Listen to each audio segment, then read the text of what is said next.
Nyora 0 kusvika panamba 11 kurati anenge achinyora 0 yake nemagaro achinyora 1 yake nemagaro 2 yake nemagaro kusvika ku11 namba 11 nemagaro zvinenge zvinyorwa nemagaro izvi munhu akarara nedumbu apedza izvozvo tichamuti zvesimuka worara futi nemanhende shure waakunyora futi nemagaro iwayo zvakadaro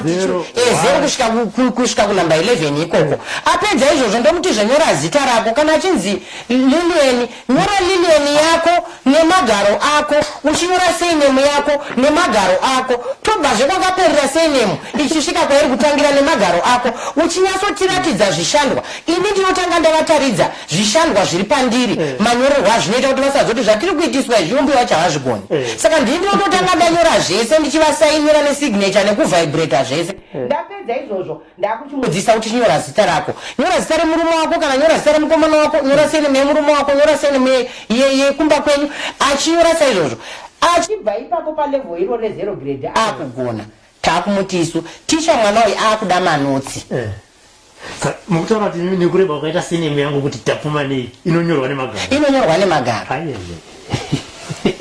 saka pakunyora kwatinochita nemagaro kuya haisi nyaya yekungonyora chete kana tikazvitarisa zvasiyana nekutonyora mubhuku haisi nyaya yekungonyora chete inyaya yekuti mwana anenge achidzidzira kusunga kuregedza kusunga kuregedza kusunga kuregedza panguva yaari kunyora ipapo kusunga kuripo kuregedza kuripo kutora bata mabhureki nekuaregerera kuripo ipapo kuita kuti achinge aenda pabonde pamwe pacho unogona kuzongoda kunzwa kuti ndoda kurasa mweya